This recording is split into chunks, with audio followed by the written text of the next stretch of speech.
వాక్యాలకు వెళ్దామని 1వ దినవృత్తాంతముల గ్రంథము 4వ అధ్యాయము 9, 10 వచనాలు చదువుతున్నాను. యబ్బేజు తన సహోదరుల కంటే ఘనము పొందిన వాడై ఉండెను. వేదన పడి ఇతని కంటినని అతని తల్లి అతనికి యబ్బేజు అని పేరు పెట్టెను. యబ్బేజు ఇశ్రాయేలుల దేవుని గూర్చి మొర్రపెట్టి, నీవు నన్ను నిశ్చయముగా ఆశీర్వదించి నా సరిహద్దును విశాలపరచి నీ చేయి నాకు తోడుగా ఉండ దయచేసి నాకు కీడు రాకుండా దానిలో నుండి నన్ను తప్పించుము అని ప్రార్థింపగా దేవుడు అతడు మనవి చేసిన దానిని అతనికి దయచేసెను. పేరు యబ్బేజు. ఆ పేరుకి అర్థం అంటే వేదన. పేరుకి అర్థం ఏంటండి? వేదన. వేదన అనే పేరుని ప్రతి ఒక్కరూ కూడా తన ఫ్రెండ్స్ అయినా, తన ఇంటి చుట్టుపక్కల వారైనా, చుట్టాలైనా ఆయన్ని హేళన చేయడానికి, ఆయన్ని శ్రమ పెట్టడానికి ఒక కారణంగా మార్చేశారు. ఇప్పుడు ఎవరి పేరైనా పుల్లమ్మ అన్నారనుకోండి, పిచ్చమ్మ అన్నారనుకోండి, మనం ఏం చేస్తాం? మన చుట్టాలే అనుకోండి, ఇంకా మన ఫ్రెండ్ వస్తారు, మనం ఏం చేస్తాం? మా పిన్ని గారు పిచ్చమ్మ అన్నావు, అవునా కదండి? అంటే పేరు యొక్క ప్రభావము ఖచ్చితంగా ఉంటుంది. సొసైటీ వారి మీద ఇంప్లిమెంట్ చేస్తూ ఉంటుంది. ఇప్పుడు ఈయన వేదన అనే అర్థం ఇచ్చి ఆ పేరు యబ్బేజు అని పేరు వాళ్ళ అమ్మగారు పెట్టారు. ఆ పేరుకు తగ్గట్టుగా ఆయన్ని ప్రతి ఒక్కరూ పిలుస్తూ ఉన్నారు.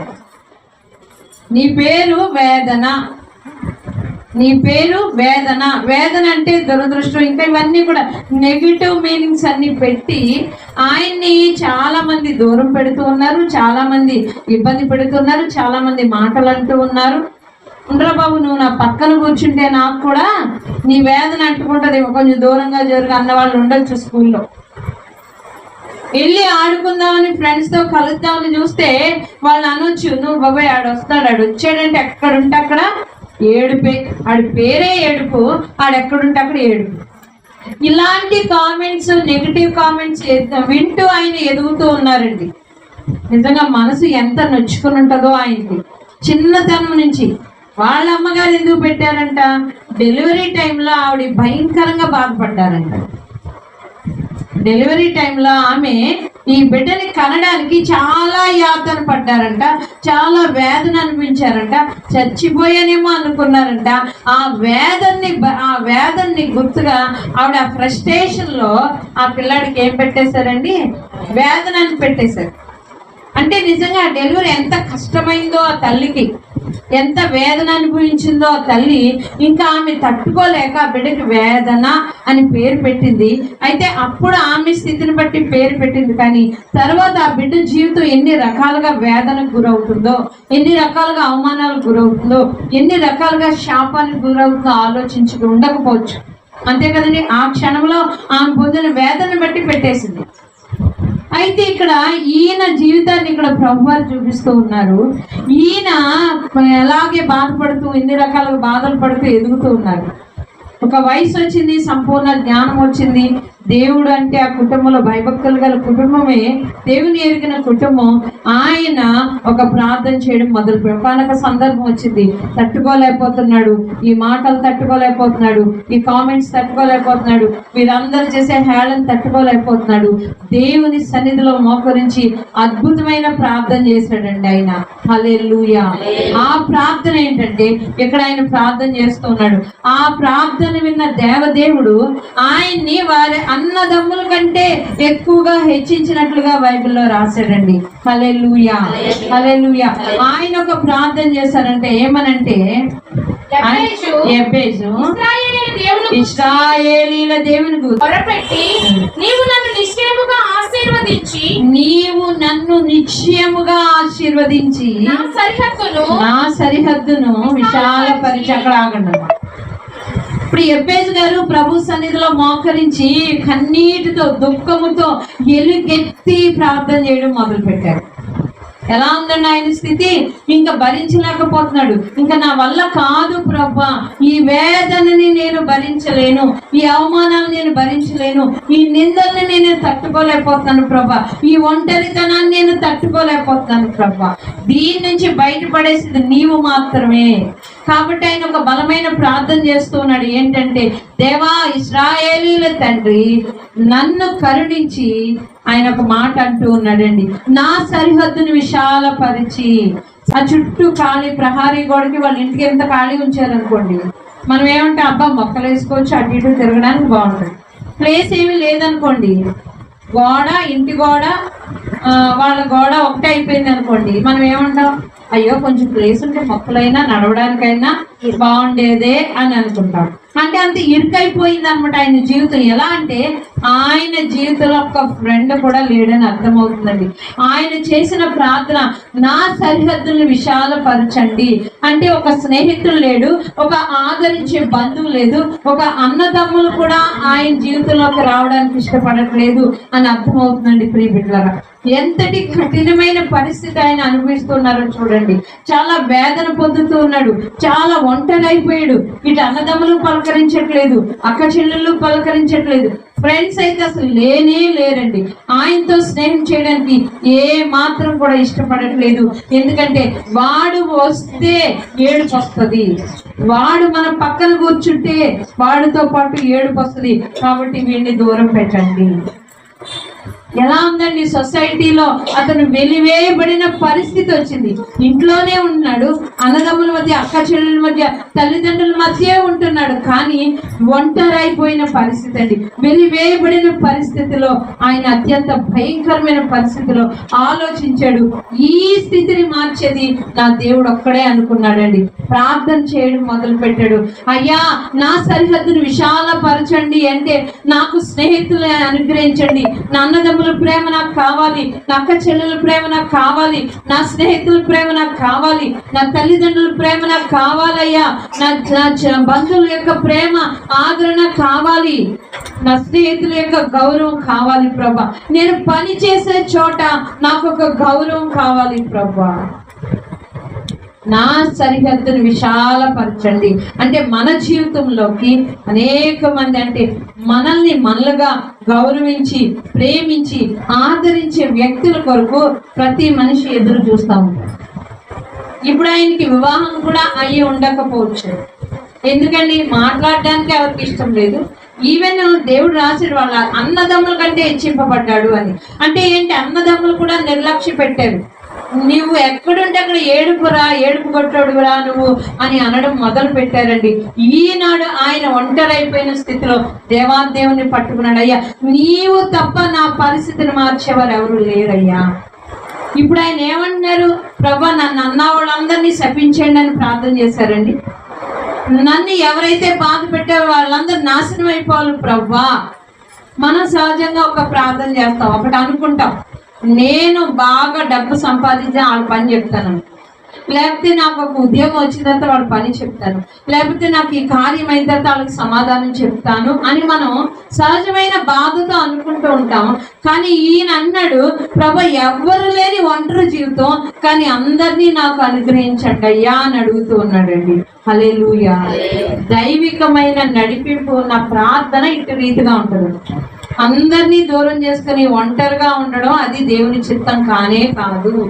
అందుకనే నీ శత్రువుని సహా ప్రేమించమని చెప్పడానికి కారణం ఏంటంటే, నీ జీవితం ఆనందభరితంగా ఉండాలంటే నీకు ఇచ్చిన రిలేషన్స్ అన్నీ నీ దగ్గర ఉండాలి. అయితే ఇక్కడ దేవాదేవుడు ఆయన ప్రార్థన ఎలా విన్నాడు, నాకు చాలా ఈ వాక్యం చదివినప్పుడు నేను దేవుడిని అడుగుతున్నాను, ప్రభువా అసలు ఎలాంటి ప్రార్థన చేశాడు, అసలు అలా ప్రార్థన ఏంటి నాకు అర్థమయ్యేలా చేయండి ప్రభు అని ప్రభు సన్నిధిలో రోజు ఆడుతూనే ఉన్నాను. నిజంగా ఆయన అన్నాడు, నాకంటూ ఎవరు లేరు ప్రభు. ఆదరించే తల్లి కూడా వేదనని పేరు పెట్టేసింది, ఆదరించడానికి ఎక్కడ ఆమె సిద్ధంగా లేదు. నాన్నని తల్లి ఆదరించడానికి సిద్ధంగా లేదు. ఏమంటుంది మాట్లాడితే, వీడిని కన్నప్పుడు నాకు ప్రాణం మీద తెచ్చాడు, వీడు అంతే అనుకుంటాడు, వీడు పుట్టినప్పటి నుంచి అంతే, దురదృష్ట జాతకుడు, వీడు ఎక్కడ ఉంటే అక్కడ ఏమైపోద్దండి, నాశనం అయిపోద్ది. నిజంగా తల్లే అలాంటి నిందలు వేస్తా ఉంటే తట్టుకోగలమండి, అసలు తట్టుకొని మనగలమా అసలు?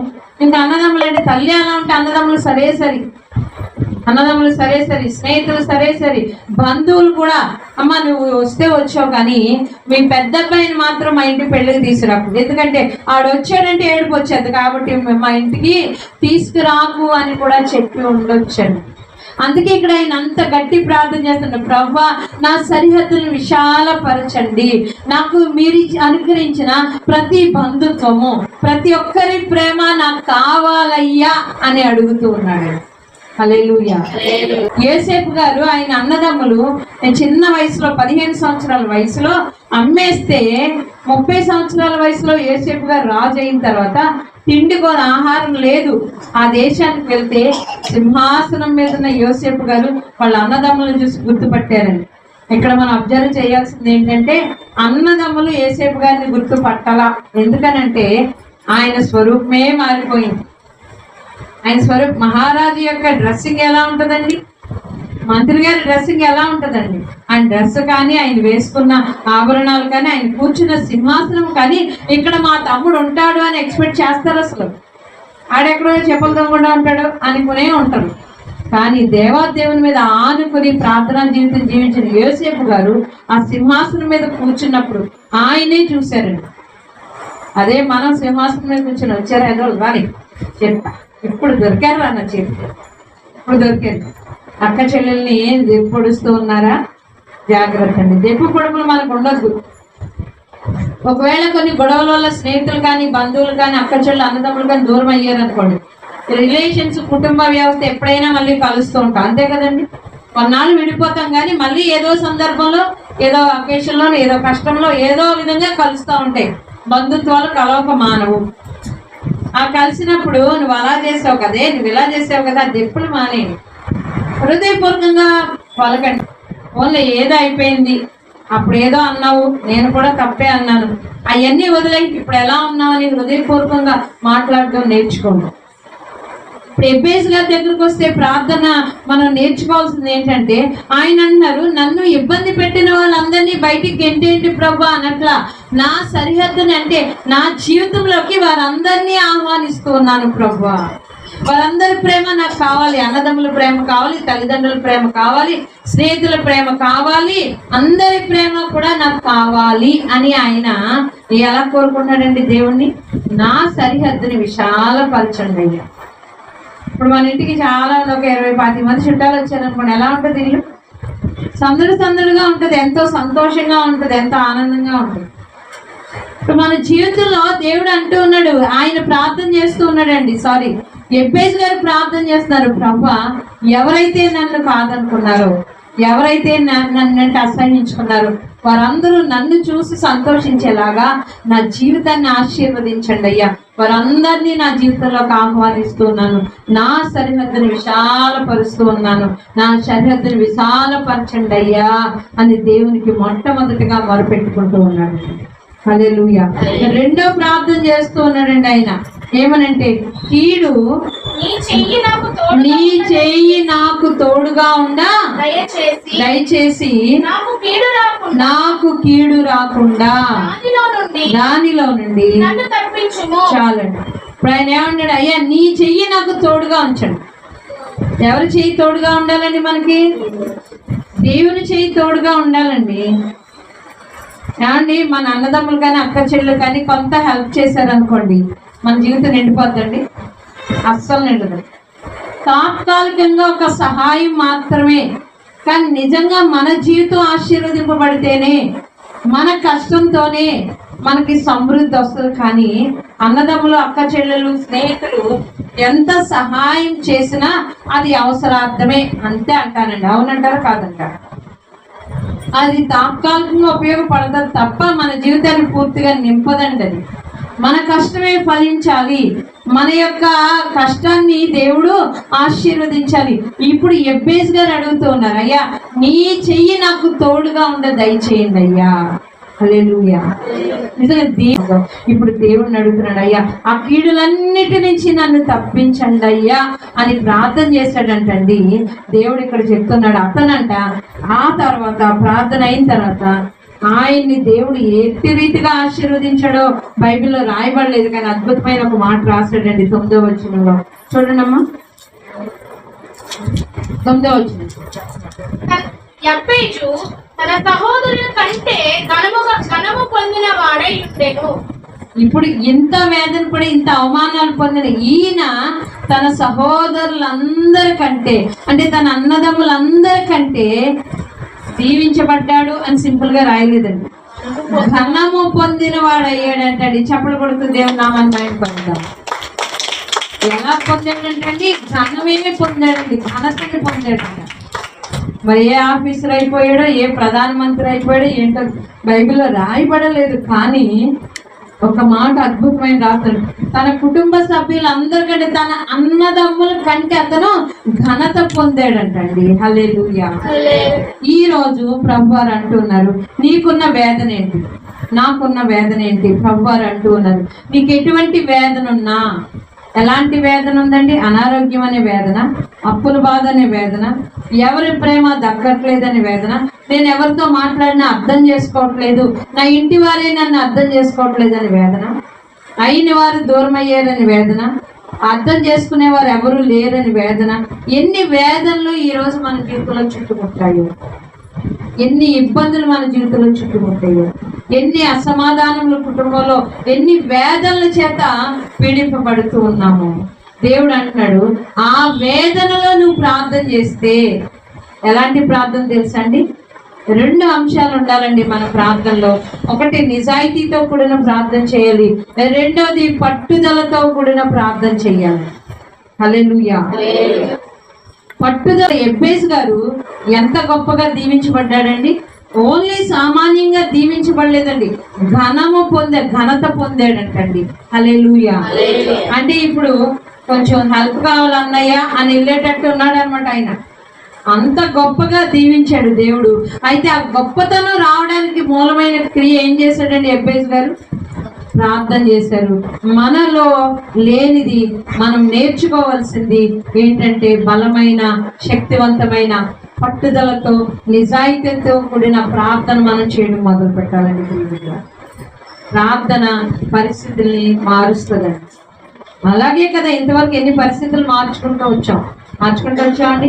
ఆయన పాదాలు పట్టుకున్నాం, కన్నీటితో ఆయన పాదాలు కడిగాము, ఎన్నో మార్పుతూ వచ్చాయి. కానీ సాతానుడు ఆ అన్ని మార్పుల్ని కూడా మనకి మరుపు చేసుకొచ్చాడు. మళ్ళా నూతనంగా వచ్చిన వేదనతో మనల్ని పొంగదీస్తూ ఉన్నాడు.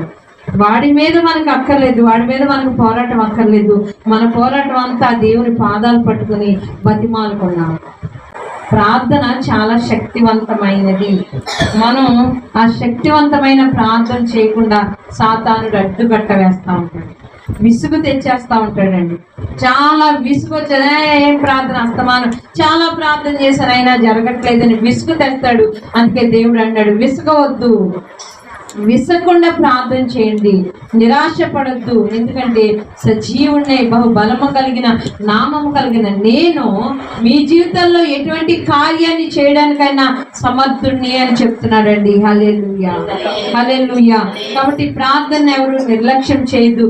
యెబ్బేసు గారు తన యొక్క భయంకరమైన పరిస్థితుల్లో, మామూలుగా ఆయన పరిస్థితి చూస్తే ఆయన ఆత్మహత్యకి వెళ్ళిపోవాలి, ఆత్మహత్య చేసుకోవాలి, ఇంక వేరే ఆప్షన్ లేదు ఈ లోకంలో ఆయనకి. కానీ ప్రార్థనని పట్టుకున్నాడు, బలమైన పట్టుదల కలిగిన ప్రార్థన చేశాడు. ఈ రోజు నీకు నాకు ఒక ప్రేరణగా, అమ్మ నేను చేశాను, నా జీవితంలో గొప్ప ఆశీర్వాదం పొందుకున్నాను, ఇప్పుడు నువ్వు ఆ పట్టుదల గల ప్రార్థన చెయ్యి, జరగని కార్యం అంటూ ఉండదు. ప్రభు ప్రేమ నీ మీదకి వస్తుందని ఆయన ధైర్యంగా మన మధ్యన ప్రకటిస్తూ ఉన్నారు. ఆ ప్రార్థనా జీవితాన్ని మనం పుచ్చుకుందాం అండి. ప్రార్థనలో కొనసాగుదాం. మన జీవితాన్ని జయ జీవితంగా, ఆయనకి మహిమకరంగా మన జీవితాల నుండి లాగిన మన ప్రార్థనా జీవితాన్ని మెరుగుపరుచుకుందాం. అట్టి ప్రార్థనా జీవితం ప్రభు మనకు అనుగ్రహించును గాక. ఆమేన్.